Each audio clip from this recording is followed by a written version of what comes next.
한국직업방송과 연합뉴스TV가 함께 만드는 취업 전문 뉴스 투데이 고용플러스입니다. 올해 최저임금이 16.5% 오른 데 이어 내년에도 10.9% 인상되는 것으로 결정되자 이에 따른 부작용이 만만치 않을 것으로 보입니다. 서민들의 체감도가 큰 외식 물가 상승세가 가팔라지고 인력 감축을 위한 무인 시스템 도입도 확산할 것이라는 우려가 나오고 있습니다. 정선미 기자입니다.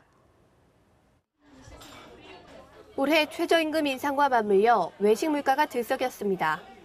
지난달 서울에서 소비자들이 즐겨 찾는 외식 메뉴 8개 중 7개 가격이 1년 전보다 올랐는데 냉면은 10.6%, 삼겹살은 5.6%나 뛰었습니다.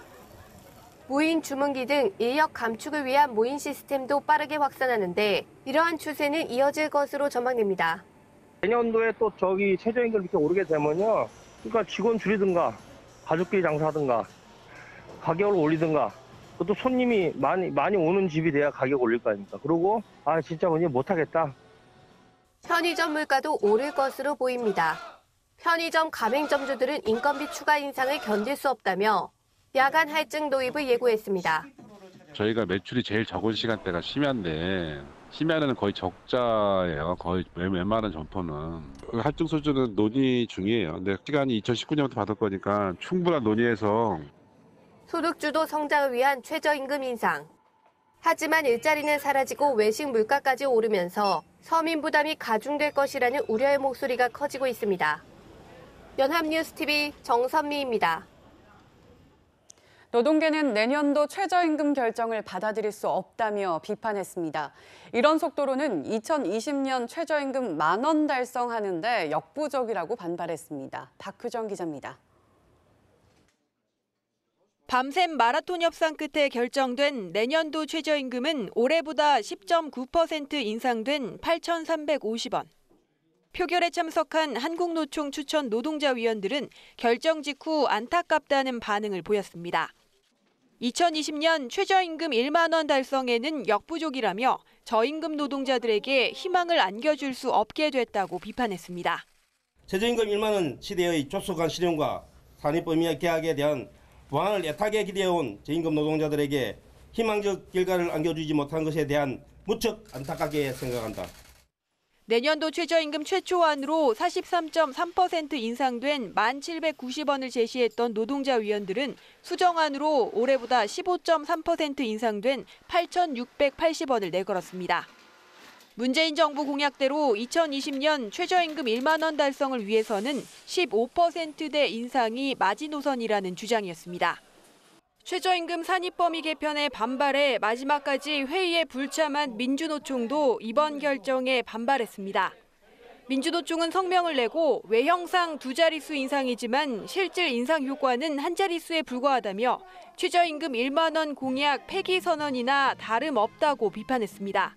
최저임금 결정 이후 경영계는 물론 노동계에서도 불만이 터져나오면서 앞으로 최저임금을 둘러싼 갈등은 계속될 것으로 보입니다. 연합뉴스TV 박효정입니다. 사용자 위원들이 최저임금위원회 참석을 거부한 가운데 2자릿수 비율로 최저임금이 인상되자 경제계가 전례 없이 반발하고 있습니다. 그간 가장 강하게 반발해온 소상공인들은 최저임금 불복종과 동맹 휴업 방침까지 밝혔습니다. 정인용 기자입니다. 최저임금을 업종별로 구분해 차등 지급하면 동결안을 수정할 수도 있다는 의사를 내비쳤던 경영계. 하지만 노동계와 견해차를 좁히지 못해 회의 참석을 거부한 결과 이들을 배제한 채 내년 최저임금을 10.9% 올린다는 결정이 내려졌습니다. 경제계는 즉각 반발하고 나섰습니다. 어려운 경제 여건과 고용 쇼크가 이어지는 상황에서 2년 연속 2자릿수 비율로 최저임금이 오르면 영세업자나 중소기업, 소상공인 모두 더 힘든 상황으로 내몰릴 것이란 주장입니다. 올해도 지난해에 이어 2자릿수대의 높은 인상률을 기록해 영세 중소기업과 소상공인을 한계의 상황으로 내몰 것으로 우려되며 향후 업종별 구분 적용 차등 등 실질적인 보완 방안이 강구돼야 할 것입니다. 중소기업계는 영세기업들이 현행 최저임금으로도 존폐 위기에 놓여 있는 상황에서 추가 인상은 받아들일 수 없다고 비난했습니다. 중소기업 중앙회는 성명에서 열악한 업종과 취약계층의 일자리를 더 빼앗고 양극화를 심화시킬 것이라며 우려를 나타냈습니다.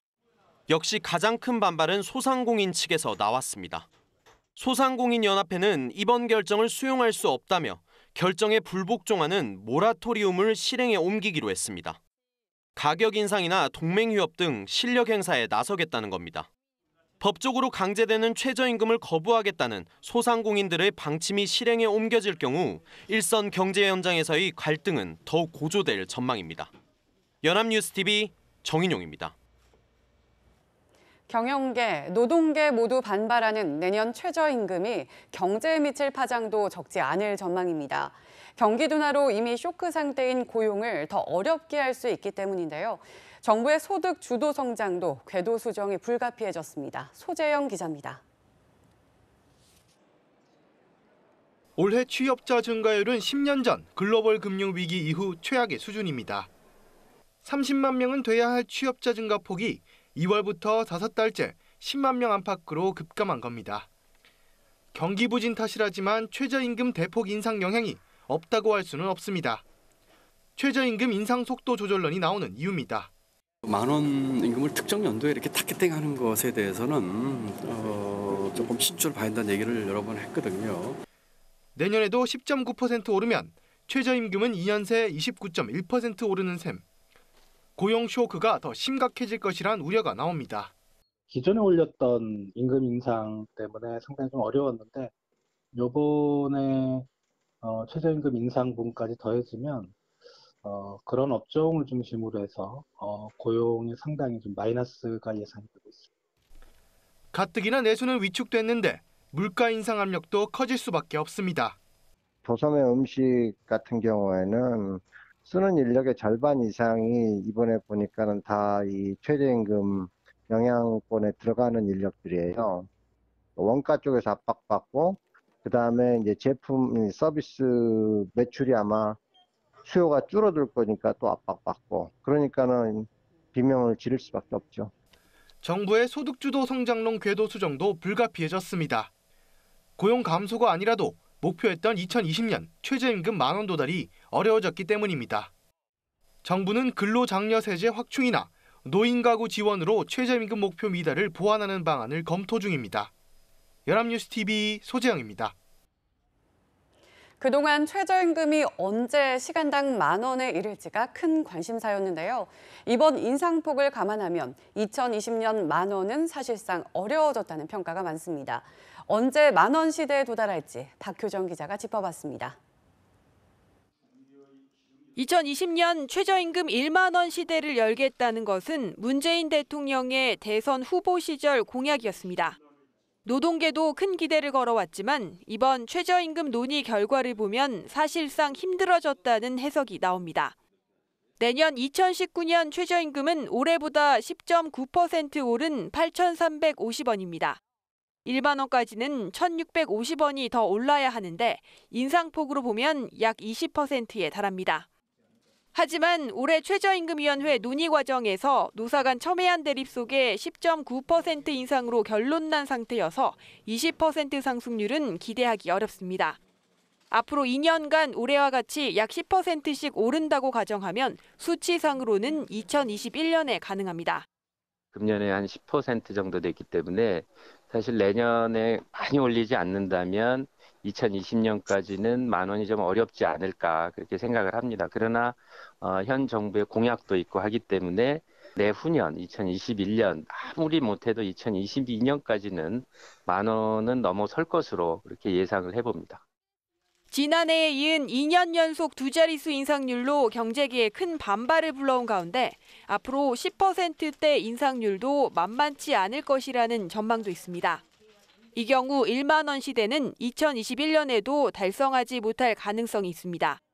또 내년부터 최저임금 산입 범위에 상여금과 복리후생비 일부도 포함되는 만큼 실질적인 1만 원 시대까지는 시간이 더 걸릴 것이라는 관측도 나옵니다. 연합뉴스TV 박규정입니다. 우리나라 노동자 약 3명 중 1명은 주 49시간 이상 일해 과로에 시달리는 것으로 나타났습니다. 한국은행 해외경제포커스에 따르면 한국의 주 49시간 이상 노동자의 비중은 32%로 집계됐습니다. 이는 20.1%인 일본의 1.6배이며 독일 9.3%, 이탈리아 9.9%, 미국 16.4% 등 주요국들보다 압도적으로 높은 수준입니다. 우리보다 장시간 노동 비중이 훨씬 적은 일본은 과로가 사회적 문제로 부상하자 일하는 방식 개혁을 통해 노동시간 줄이기에 나선 것으로 알려졌습니다. 최근 시행에 들어간 근로시간 단축으로 2020년까지 최대 33만 6천 명의 고용이 감소할 수 있다는 주장이 나왔습니다. 한국경제연구원은 근로시간 단축에도 불구하고 생산성 향상과 자본 가동률이 확대되지 않는다면 2019년 약 10만 3천 개, 2020년에는 약 23만 3천 개의 일자리가 줄어들 수 있다고 분석했습니다. 한경연은 정규직이 13만 2천 개 이상, 비정규직은 10만 개 이상 일자리가 감소할 것으로 전망했습니다. 한국은행이 최근 올해 우리나라 경제 성장률을 3%에서 2.9%로 낮췄는데요. 미국과 유럽연합 등 세계 각국이 잇따라 경제 전망치를 내려잡고 있습니다. 전 세계로 퍼지고 있는 무역 갈등에 국제 유가 상승, 금융시장 불안 요인 때문인데 금융 위기를 우려하는 목소리도 나오고 있습니다. 배삼진 기자입니다. 유럽중앙은행은 지난달 유로존의 올해 국내 총생산 증가율 전망치를 2.4%에서 2.1%로 낮췄습니다. 브라질 중앙은행도 올해 성장률 전망을 2.6%에서 1.6%로 대폭 낮췄고 국제통화기금은 독일의 올해 성장률을 2.2%로 0.3%포인트 내려잡았습니다. 앞서 한국은행도 우리나라의 성장률 전망치를 기존보다 0.1%포인트 낮춘 2.9%로 제시했습니다. 미중 무역 갈등의 여파인데 수출 의존도가 높은 국가에선 원자재값 상승과 가격 불안, 수출 감소가 이어져 경제적 타격이 불가피합니다. 주요 국가 중앙은행뿐 아니라 주요 기관 역시 세계 경제 전망치를 잇따라 낮춰잡았습니다. 이렇게 세계 경제 성장률 전망치가 하향세로 돌아선 건 미국발 요인 때문입니다. 금리 인상과 달러 강세로 신흥국들의 통화 가치가 떨어지고 있는 데다 채무 비용이 늘어 투자 자금이 빠져나가면서 금융시장이 불안해진 겁니다. 여기에 국제유가 상승이 겹치면서 수입 물가도 오름세입니다. 신흥시장 투자의 귀재로 불리는 마크 모비우스는 무역 분쟁 격화와 달러 가치 상승은 신흥시장에 부담이 되면서 금융위기가 올 수 있다고 경고했습니다. 이런 가운데 올해 1분기 세계 부채 비율도 사상 최대치를 기록했습니다. 전문가들은 부채 안정성에 대한 경계심이 커졌다며 각국이 구조적 정책 변화가 필요하다고 목소리를 키우고 있습니다. 연합뉴스TV 배삼진입니다. 올해 상반기 등록된 임대주택 사업자가 지난해에 비해 2배 이상 늘었습니다. 특히 청년층의 증가세가 두드러졌는데요. 정부의 종합부동산세 개편에 따른 세부담을 피하려는 차원에서 임대사업자는 더욱 늘어날 전망입니다. 곽준영 기자입니다. 올 상반기 등록된 임대사업자는 약 7만 4천 명, 작년 같은 기간에 비해 2.8배 증가했습니다. 지역별로 보면 전체 등록 사업자의 80% 이상이 서울과 경기, 부산 등 대도시에 밀집해 있습니다. 연령별로는 노후 자금이나 자산 활용 등이 목적인 50대가 31.5%로 가장 큰 비중을 차지했고 40대와 60대, 30대가 뒤를 이었습니다. 상반기 등록된 민간 임대주택 수도 17만 7천 채로 작년 같은 기간에 비해 2.9배 증가했습니다. 이에 따라 우리나라에 등록된 전체 민간 임대주택 수는 지난해 말 총 98만 채에서 115만 7천 채로 늘었습니다. 특히 양도소득세 중과배제와 종합부동산세 합산배제 요건이 4년 이상 임대에서 8년 이상으로 조정된 4월 이후 장기임대주택 등록 비중이 크게 늘었습니다. 최근에 이제 다주택자에 대한 양도세 중과라든가 보유세 인상 같은 것들이 이런 추세에서 세금을 줄이기 위해서라도 임대사업자 등록은 앞으로도 많이 늘어날 것으로 보입니다. 임대사업자가 전체적으로 늘어난 가운데 연령대별로는 청년층의 임대사업 등록 증가세가 두드러졌습니다.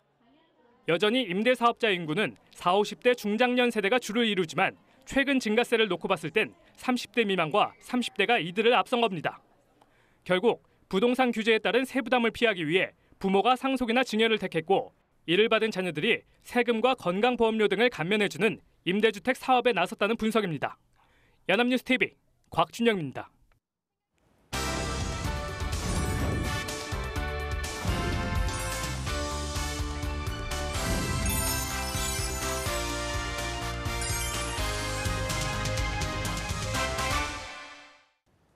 대한민국 50만 구직자의 일자리 현황을 데이터로 풀어봅니다. 투데이 데이터 뉴스 시간, 안치홍 아나운서 안녕하세요. 안녕하세요.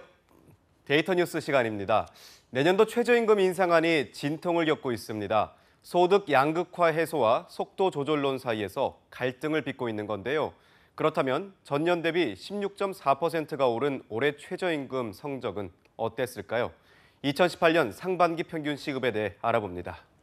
네, 내년도 최저임금을 두고 노사가 팽팽하게 맞서고 있잖아요. 양측의 입장이 모두 설득력이 있는 주장이기 때문에 쉽게 이견이 좁혀지지 않는 것 같습니다. 이러한 상황에서 올해 상반기에 아르바이트생들이 시급을 얼마 받았는지 아는 것도 참 좋은 참고가 될 것 같은데요. 네, 그래서 알아봤습니다.